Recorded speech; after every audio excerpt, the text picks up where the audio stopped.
Hello, happy Friday. It is vlog week 20, and the kids are kind of just wrapping up their ISUs or FSCs, whatever you prefer to call them. Um, so, again, our grade 9s are developing a shampoo, researching the ingredients, and developing a shampoo bottle. And then our grade 10s are taking one of the skills that they've learned this semester and they are creating a children's book as well as a video tutorial for their chosen skill. And our grade 12s are developing a website to promote the cosmetology classroom. So essentially, this week has been really kind of motivating them to tie up any loose ends, some finishing touches, those that have the tutorials to do. They need to kind of edit their videos. The grade 9s also, with their shampoo bottle, they do need to develop a commercial. So, they've been doing some recording and whatnot. The beginning of this week, Miss Bolton was away for 2 days. So she had a supply in, and she was a lovely lady, but she typically teaches primary, so she was definitely out of her wheelhouse, which is totally fine. She completely gave me the reins, as I have been doing the last few weeks. So I think I did a pretty good job controlling and managing the classroom in comparison to the last time Miss Bolton was away. Definitely earned a little bit more. I don't want to say respect. I feel like there was a mutual respect from the beginning, but they definitely have more of a feel for my character. And as much as I'm kind and like to see them having fun, I can definitely be very firm. So they definitely did a good job kind of abiding by the rules and kept focused on the task at hand. So that was great.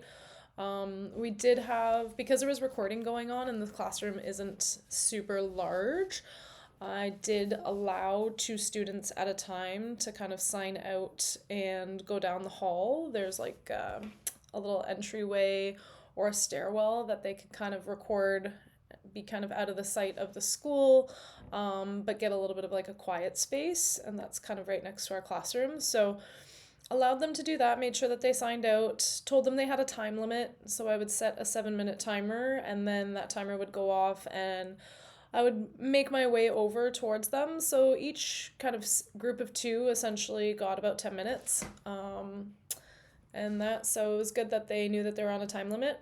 So took care of the class myself the first 2 days of the week, and then discovered that on Wednesday, my own personal tripod that I had brought in for the students to use for recording their video footage was broken.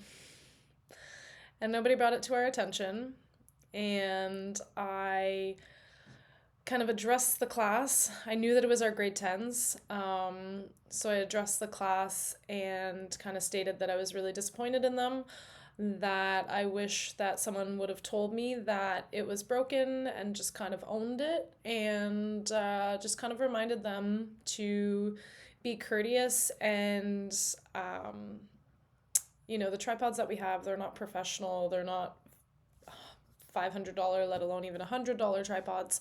They're relatively inexpensive, so therefore they're a little bit flimsy. So I told them to be mindful of that and to just be kind of gentle and respectful of them. And yeah, so I kind of just took that as a loss, it is what it is. It's like $25, it's fine. But I was a little disappointed. And Thursday we found one of Miss Bolton's ring light tripod combos broken. So that's when her and I kind of collectively decided, okay, it happened once. We addressed that accidents happen, although we wish somebody would have acknowledged it. And sure enough, it happened again the very next day. So with that being said, We removed privileges. We said you're no longer allowed to use our tripods. You're no longer allowed to sign out and go into the hallway. Um, Unfortunately, very disappointed. And I gave them a big chat on communication. We did have a student also, a student's parent email Miss Bolton regarding the ISU and the commercial component. And this one student doesn't have a cell phone. So the recording process is a little bit more challenging. However, this student we informed them about this ISU back in December, prior to the Christmas break. And so this student apparently was stressing out and freaking out, and their mother decided to reach out to us, which I completely understand. But had this student communicated that they have a challenge in terms of not having the same recording device, we would have granted them some exceptions. Be it that it's an ISU and we're giving them class time, we didn't permit anyone to record their commercial at home, or they were at least, it's understood that you are going to lose some marks because you are being given a generous amount of class time to complete this assignment. And, had the student approached us, we would have said, absolutely, you can record at home, or, use your Chromebook. And, we could have gotten creative. We could have figured something out. There's an iPad in the classroom that the student could have used. I'm not even opposed to this student. They're very, very, very respectful and responsible. I would have absolutely let the student use my phone, put it in airplane mode or whatever, what have you, So I addressed the class after the second tripod was broken, and I kind of put the gentle hammer down and had a talk about having communication and how important it is to communicate, if you're having any challenges, to, if you're uncomfortable doing it in front of your peers, you can send an email to Miss Bolton. You know that you can do that. But I stated having communication in terms of owning your mistakes. And I said, accidents happen. I realized that somebody didn't maliciously break our stuff. However, had someone come up and said, oh my gosh, miss, I tripped over it and the leg snapped, or, whatever happened that led up to one of these tripods breaking, we wouldn't have removed their privileges and been disappointed in them. So really gave them a talking to and made them kind of understand how important it is to just own your mistakes, because the wrath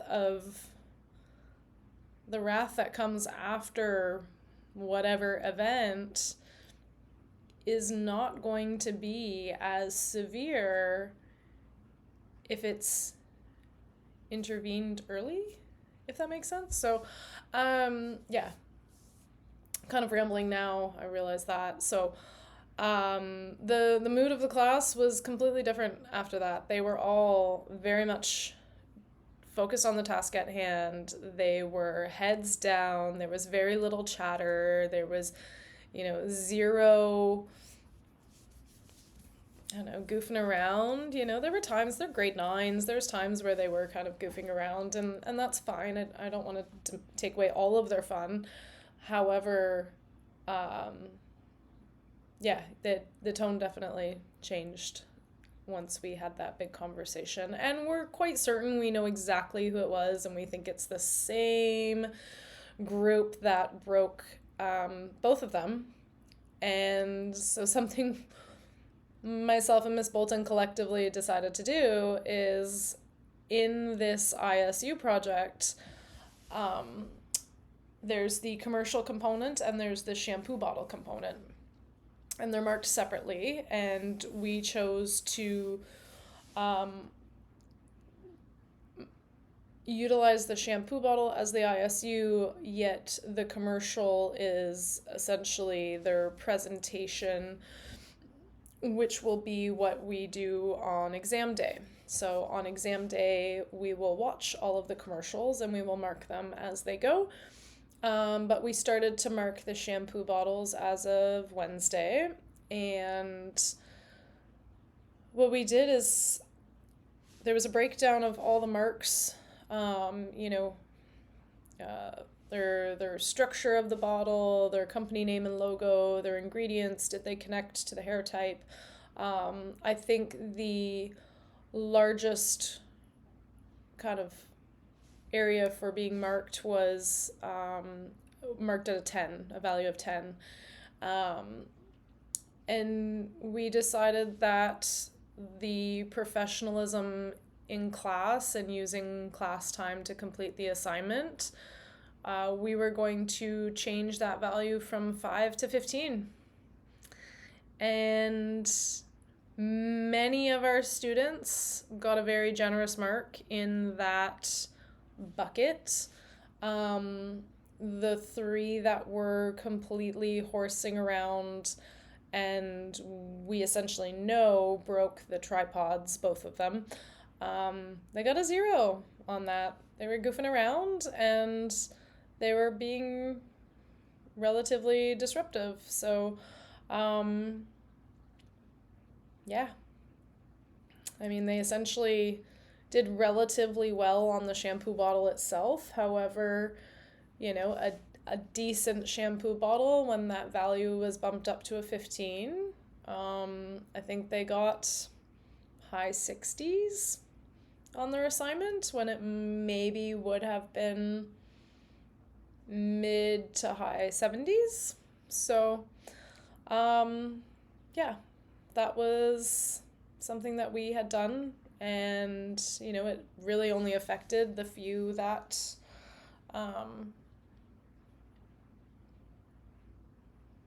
that were challenging, which is terrible to say because they're generally quite good kids, but they were really pushing their boundaries. So anyways, that's enough about those ones. In our grade 10 class, the ones that are doing the children's book and tutorial, we actually had, you know, given kids with really good attendance the ability to pair off. And there was a girl that had the advantage of being in a group or a pair, and she's been hospitalized. She has a suspicious blood clot, and they're not quite certain what's going on with her, but she's very, very, very ill.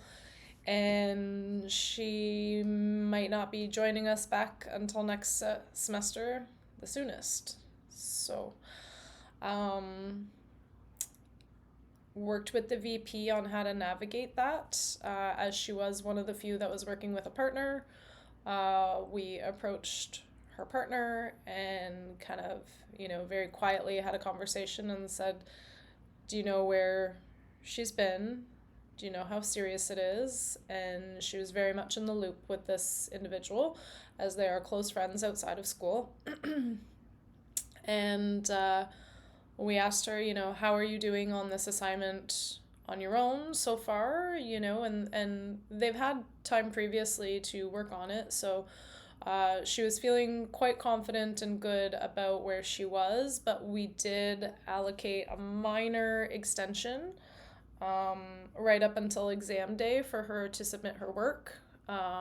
Whereas the rest of our students with their ISUs, their ISU is due on Tuesday. And that permits Wednesday and Thursday time to go over presentations. But it also buys a minor buffer for any lack of submissions. Miss Bolton passed on her nugget of knowledge that you can't leave ISUs to the very last day because you're chasing people. And the last thing you want to do is have to give someone a 0 because their marks are due. So making it due on the Tuesday, allowing 2 days time for presentations, really just kind of sets us up for success, that we can be certain that the marks are in. If there's any challenges uploading, we can definitely take some time to help them out with that. So yeah, so as much as this week was very much a continuation of last week and just kind of really watching over them and overseeing their ISUs, there's definitely been some great learning. So looking forward to next week and experiencing my first bout of exam time and how exams go, and even more so looking forward to being the official teacher on the first day of next semester. So stay tuned for that. Can't wait. Have a great weekend.